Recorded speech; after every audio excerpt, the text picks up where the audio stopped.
23절부터 24절까지 두 절 말씀입니다. 신약성경 287면 고린도 후서 1장 23절 24절입니다.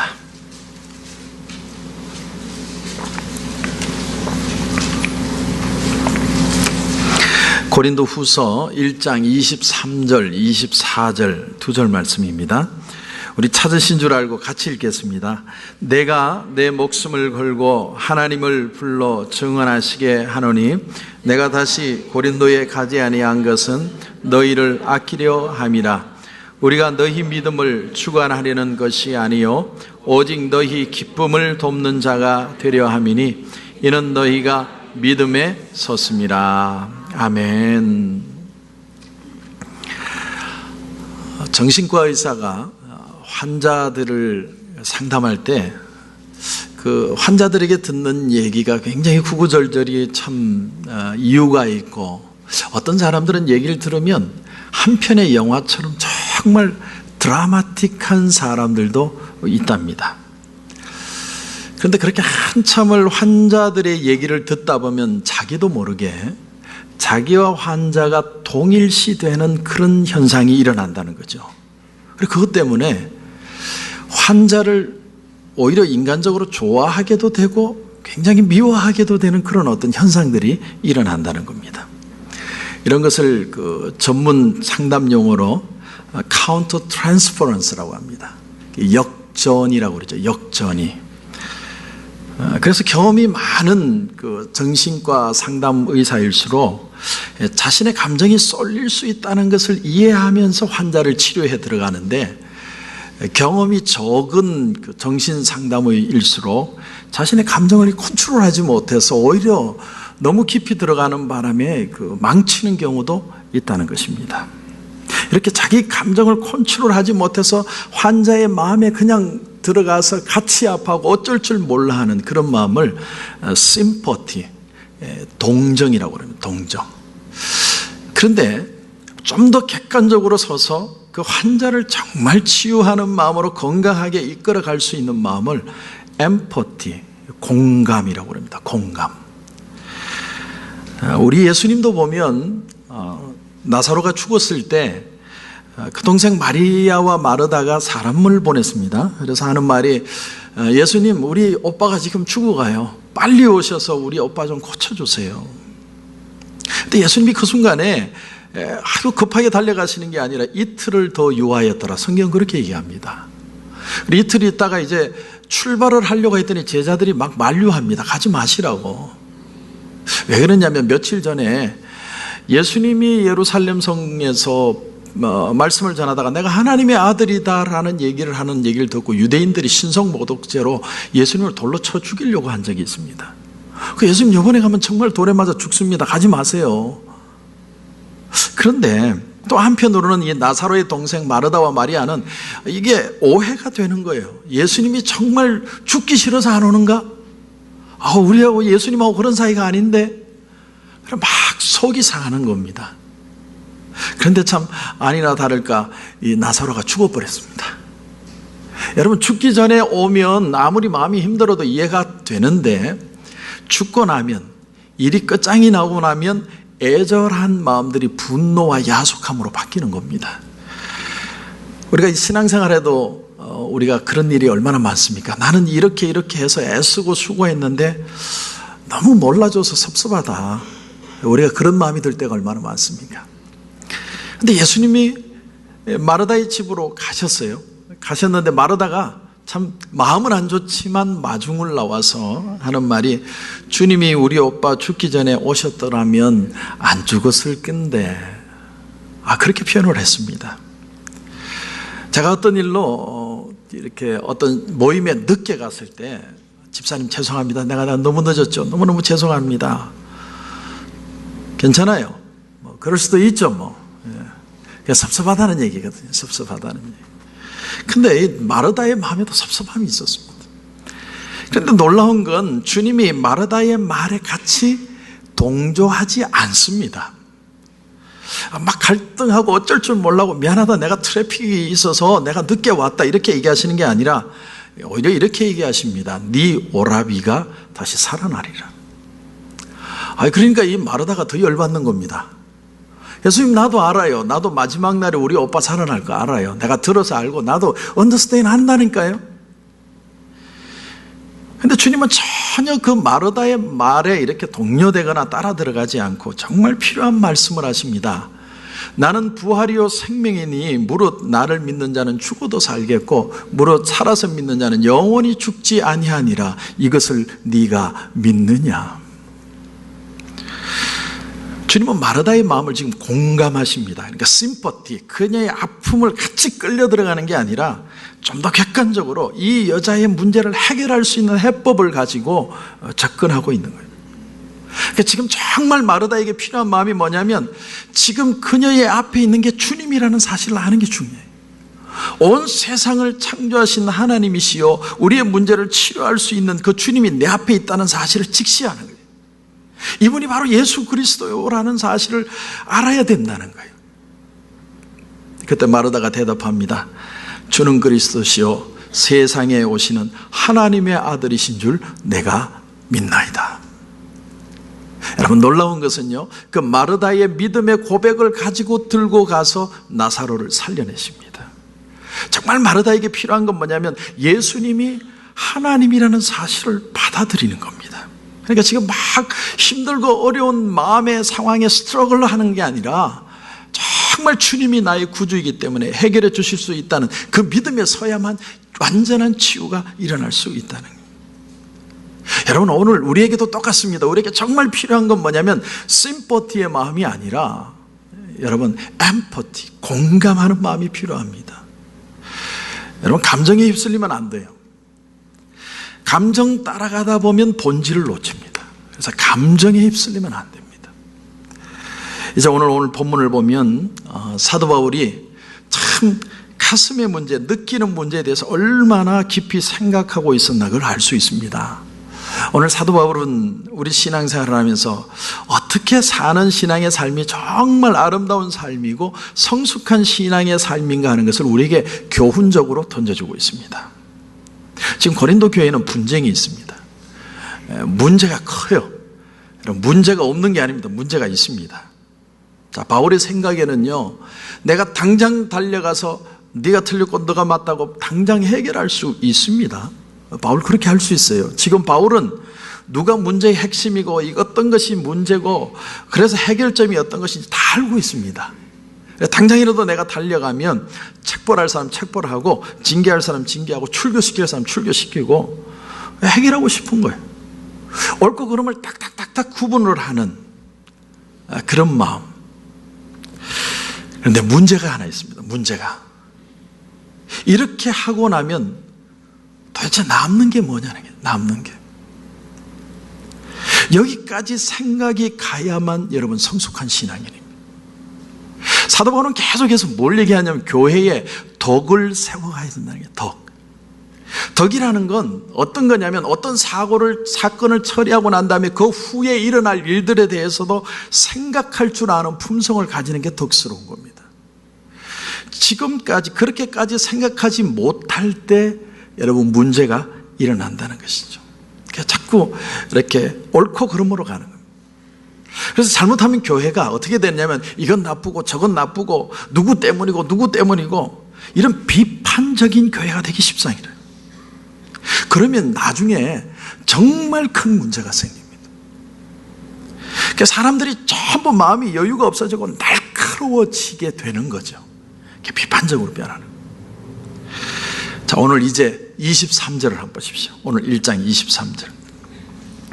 내가 내 목숨을 걸고 하나님을 불러 정언하시게 하노니 내가 다시 고린도에 가지 아니한 것은 너희를 아끼려 함이라. 사도 바울의 기본 마음은 뭐냐면 나는 너희들을 참 아낀다는 거예요. 근데 아끼는 그 내용이 뭐냐? 내가 너희들을 아끼기 때문에 내가 지금 고린도에 갈 수 있지만 안 간다는 거예요. 왜? 무슨 말입니까? 지금 당장 가면 내가 쇼부 볼 수 있다는 거예요. 그런데 그렇게 해서 자를 사람 자르고 다 해결을 해버리면 우리 성도들의 마음에 상처받는 거 누가 책임지느냐는 거예요. 나 그래서 지금 안 간다. 여러분 2장 4절도 보시면 이런 말씀이 나옵니다. 2장 4절에 내가 마음에 큰 눌림과 걱정이 있어 많은 눈물로 이 서신을 썼노라. 굉장히 사도 바울이 울고 힘들어하고 어려워하면서 이 편지를 썼다는 겁니다. 고린도 교회의 큰 일 중에 하나가 뭐였냐면 이런 일이었습니다. 아주 큰 음행이 있었는데 아버지의 아내를 아들이 취한 거예요. 뭐 쉽게 말하면 계모죠, 계모. 근데 이 사람이 돈도 있어요. 사람들에게 돈을 쓸 줄 아는 사람. 많은 사람들이 그 사람을 따릅니다.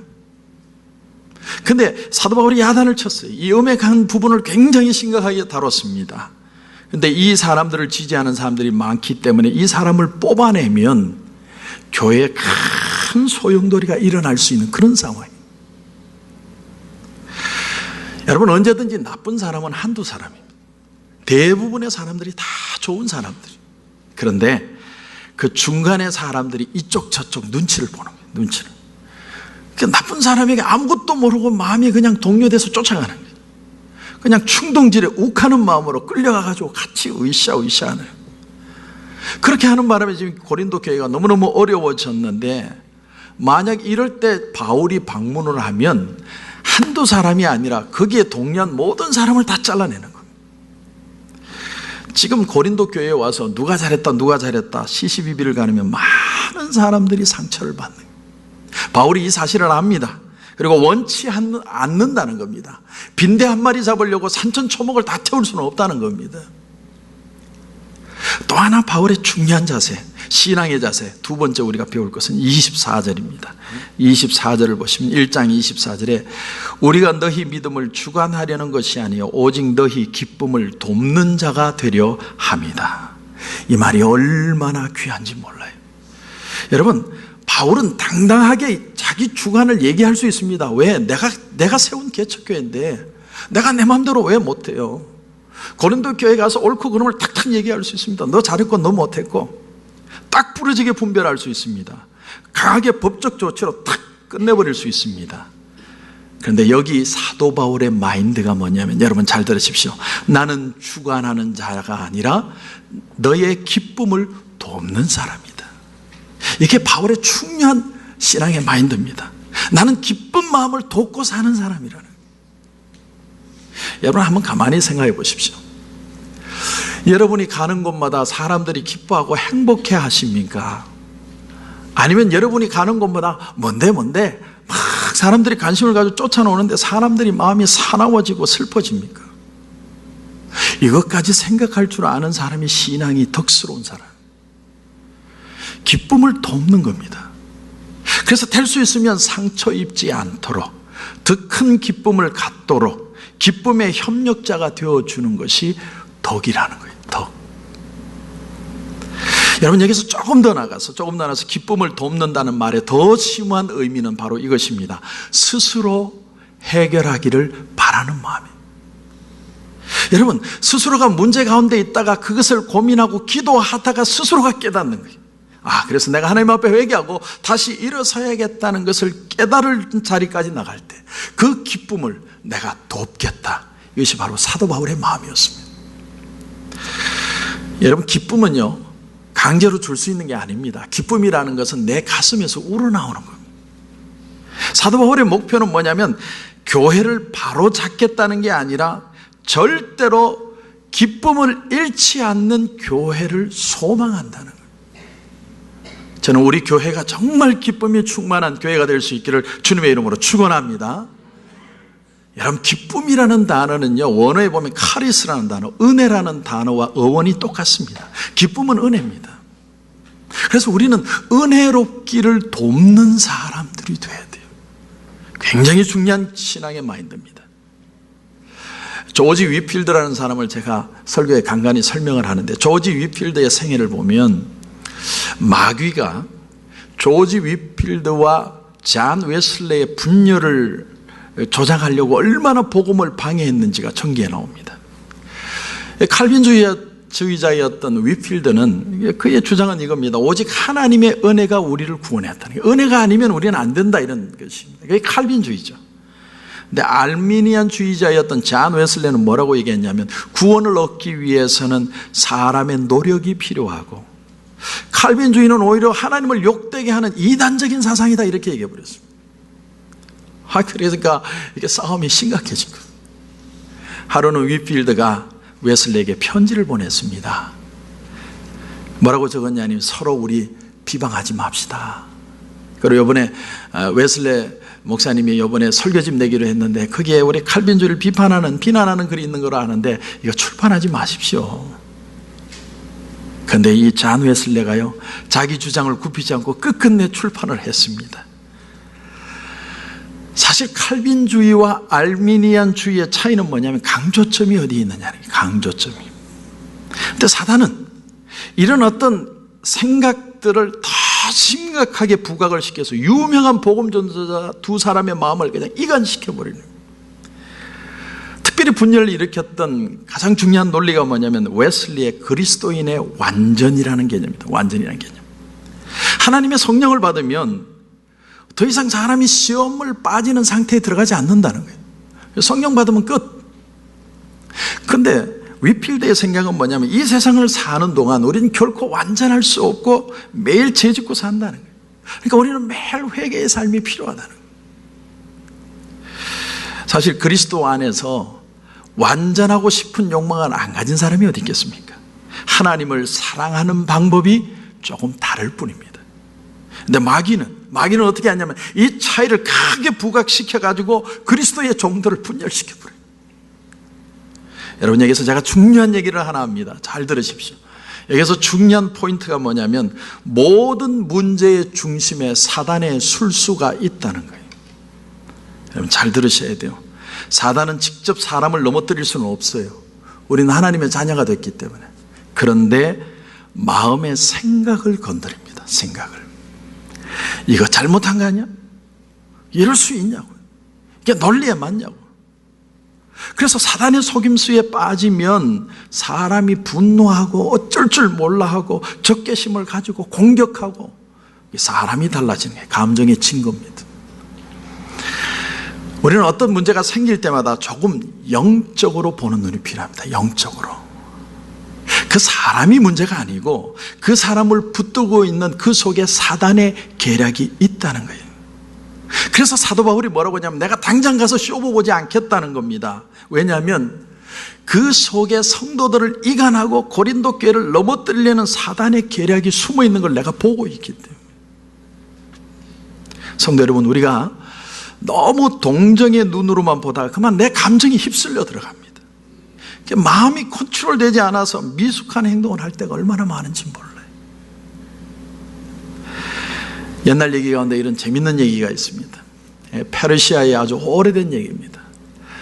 두 아주 우정이 좋은 친구가 있었습니다. 한 친구의 이름은 나북이라는 친구고 한 친구의 이름은 무사라는 친구.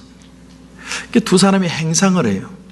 이렇게 막 낙타에 물건을 싣고 다니면서 이제 물건을 파는데 하인들을 데리고 이렇게 이제 길을 가고 있었습니다. 또 고갯마루를 도는데 아주 좁은 길이라 그만 이 무사가 발을 헛디뎌 가지고 그만 강물에 빠졌습니다. 강물에 막 휩쓸려 가요. 이제 막 죽는데 이 나북이라는 친구가 자기 목숨 하나 생각 안 하고 그대로 뛰어들어서 정말 천신만고 끝에 이 무사라는 친구를 살려냅니다. 그러니까 이 무사라는 친구가 너무너무 친구가 고마운 거죠. 너무너무 감사한 겁니다. 그래서 자기 하인을 불러서는 큰 바위에다, 그 앞에 있는 큰 바위에다가 글을 새겨라. 이렇게 적어라. 방랑자여, 바로 이곳에서 나부기는 무사의 생명을 구했노라. 바위에다 새겼습니다. 세월이 흘렀습니다. 어느 날 또 행상을 하고 이 두 친구가 또 같이 길을 가는 겁니다.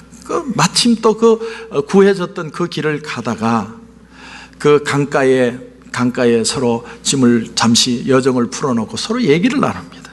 얘기를 나누는데 얘기가 그만 논쟁이 되어버렸습니다. 논쟁을 하다 보니까 말다툼이 되었어요.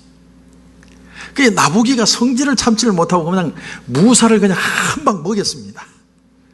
갑자기 그냥 얘기하다가 무사가 한 방 맞아 얼굴이 얼떨떨해가 있다가 자기 마음을 추스리더니 자기 지팡이를 탁 짚고 갑니다. 어디로 가냐면 강가에 모래가 있는 모래사장에 탁 가서 글을 적는 거예요. 모래 위에다가 방랑자여, 바로 이곳에는 나부기는 사소한 말다툼으로 친구 무사의 마음에 상처를 입혔노라, 그렇게 적었습니다. 하인들이 그걸 보고 참 이상한 거예요. 아니, 주인님 지난번에는 친구의 도움을 받았을 때는 큰 바위에다 새기라고 하더니 왜 오늘 친구의 나쁜 행동은 겨우 모래 위에 새기십니까? 그랬더니 무사가 하는 말이, 내 친구 나부기의 그 용감한 행동은 나의 가슴속 깊이 간직하려는 것이다. 그러나 그가 내 마음에 입힌 상처는 저 모래 위에 쓴 글씨처럼 빨리 잊어버리려 하는 것이다. 여러분, 얼마나 멋진 얘기예요. 우리는 반대로 하죠. 반대로. 상대방이 나한테 상처 입으면 가슴에 철필로 새깁니다. 철필로. 그리고 좋은 일 해준 건 전 바람에 다 날려버립니다. 우리가 상대방의 기쁨을 돕는 자가 되는 것, 은혜를 사모하는 자가 되는 덕스러운 존재가 된다는 건 이런 배려의 마음을 배우는 것을 말합니다. 신앙은 이것을 배우는 거예요. 여러분, 오랫동안 집착하는 거 잘하는 행동 아닙니다. 성경은 분명히 얘기합니다. 에베소서 4장 26절 27절에 분을 내어도 죄를 짓지 말며 해가 지도록 분을 품지 말고 마귀에게 틈을 주지 말라. 사도 바울은 분명히 얘기합니다. 분노하는 거하고 죄를 구분을 했습니다. 우리가 살면서 화낼 수 있어요. 화가 나니까 상대방에 대해서 내가 나쁜 생각할 수 있다는 겁니다. 이게 죄라고 얘기하지 않아요. 인간이기 때문에 분노할 수 있습니다. 그런데 그 느낌을 컨트롤하지 못하고 계속 그 마음을 담아둘 때 죄가 되는 거예요. 바울은 에베소 4장에서 분노의 문제를 다루다가 에베소 5장에 가서 이런 얘기를 합니다. 에베소서 5장 18절에 이렇게 얘기합니다. 술 취하지 말라. 이는 방탕한 것이니 오직 성령으로 충만함을 입어라. 성령 충만에 대해서 여러 사람들의 여러 경험, 여러 가지 견해들이 다 다릅니다. 근데 성령 충만의 딱 중요한 한 가지 본질이 뭐냐면 성령 충만한다는 건 지배받는다는 거예요. 성령의 다스림을 받겠다는 거예요. 성령이 나를 컨트롤하시면 내 감정도 다스릴 수 있다는 겁니다. 그래서 나를 다스리기 위해서는 성령이 충만해야 돼요. 한국 기독교에 지대한 영향을 끼쳤던 강원도의 대천덕 신부님, 그 대천덕 신부님의 할아버지가 R.A. 토레이라는 목사님입니다. 이 토레이 목사님이 누구하고 사역을 같이 했냐면 D.L. 무디 목사님과 함께 시카고에서 무디 성경신학교를 시작한 분입니다. 그런데 이 R.A. 토레이 목사님이 늘 강조하는, 저도 이 책을 보니까 그 책에 강조하는 게 뭐냐면 성령 충만이에요. 성령 충만. 근데 성령 충만을 두고 어떻게 기도했는지 여러분 한번 들어보십시오. 나는 아침에 일어나면 성령 충만을 위해서 기도한다. 하나님, 성령 충만하게 도와주십시오. 왜냐하면 성령 충만하지 않으면 오늘 하루 나는 너무나 쉽게 흔들릴 수 있는 사람이기 때문입니다. 그리고 또 이렇게 또 적어 내려갑니다. 하나님, 제가 성령 충만하다고 느끼지 못할 때 함부로 말하지 않도록 도와주십시오. 성령 충만하지 않을 때 말하면 실언이 되기 쉽고 사람들에게 상처 주기 쉽기 때문입니다. 하나님, 제가 성령 충만하지 않을 때 제 인생에 중요한 결정을 내리지 않게 하여 주시옵소서. 성령 충만하지 않으면 저의 결정은 잘못될 가능성이 너무나 많기 때문입니다. 여러분, R.A. 토레이 목사님의 이 마인드, 저는 평생을 성령 충만하려고 애를 썼습니다. 그렇습니다. 우리가 우리 스스로 감정을 컨트롤하고 신앙의 수준이 높아지고 덕스러워지는 것은 어려운 일이에요. 우리 속엔 부패한 인간의 죄성이 있기 때문에 우린 끊임없이 실패합니다. 목사라고 별 수 없어요. 그래서 성령 충만을 여러분 사모해야 됩니다. 성령이 주관하시면 우리의 마음을 다스릴 수 있다는 사실. 오늘 말씀에 여러분 2장 11절도 보십시오. 2장 11절. 이는 우리로 사탄에게 속지 않게 하려 함이라.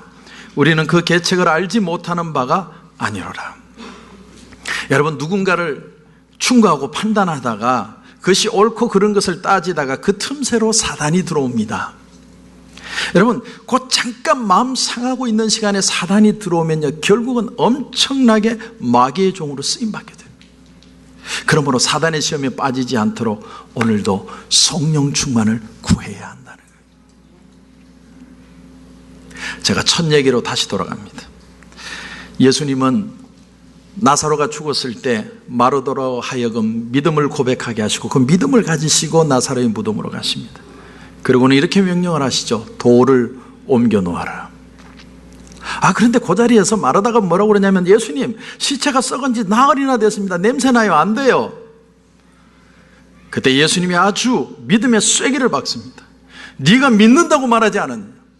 나는 부활이고 생명이라는 것을 네가 믿습니다 얘기하지 않았느냐?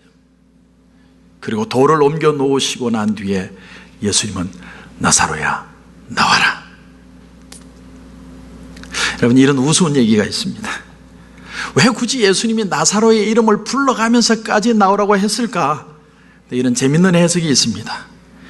이름 안 부르면 옆에 있는 엄한 놈들까지 다 살아날 겁니다. 물론 그런 얘기가 있는데 우스운 얘기죠. 그런데 그 다음 구절이 참 중요합니다. 그 다음 구절이, 나사로가 수족을 배로 동인 채로 정말 살았는데 주님이 그때 뭐라고 얘기하냐면, 풀어놓아 다니게 해라. 풀어놓아 다니게 해라. 잘 보십시오. 주님이 하시는 일이 있고 우리 사람이 해야 될 일이 있습니다. 주님이 한 일은 딱 그 가지면, 그 다음은 우리가 해야 돼요. 제가 여러분에게 도전합니다. 여러분의 눈에 혹시 지금 수고는 없습니까? 예수 그리스도를 믿고 내 영혼이 다시 살아나는 역사까지는 갔는데 아직도 눈에 몸에 수건을 두르고 풀지 않고 다니는 사람들이 있지 않습니까? 사람들에게 주님은 말씀합니다. 풀어놓아 다니게 하라. 우린 서로가 서로에게 묶인 마음을 풀어주어야 됩니다. 이게 우리의 몫입니다. 우리의 몫. 우리의 감정, 우리의 연약함, 오늘도 성령께 내 마음을 맡기고 서로가 서로에게 바울처럼 나는 당신을 아낍니다. 당신의 기쁨을 돕기 위해서 나는 있는 사람입니다. 이 고백이 우리의 수건을 벗기는 결단이라는 사실. 여러분, 사람이 살다 보면요, 화가 날 수 있습니다. 화가. 그리고 머리 빠른 사람들은 금방 이게 옳고 그러면 팍팍 판단되는 사람들이 있습니다. 그러나 신앙은 덕을 쌓는 겁니다. 덕을 쌓는. 절대로 서로가 기쁨을 빼앗기지 않으려는 마음, 기쁨을 빼앗지 않으려는 마음, 이 자세가 있어야 마귀의 계계를 이겨낼 수 있다는 겁니다. 오늘 이 믿음의 삶에 여러분 승리하시기를 바랍니다. 그래서 진정한 엠프티, 공감의 능력을 가진 성숙하고 축복된 인생이 되시기를 주님의 이름으로 축원합니다. 우리 한번 눈을 감겠습니다. 오늘 이 시간에 우리 같이 한번 기도하십시다. 하나님,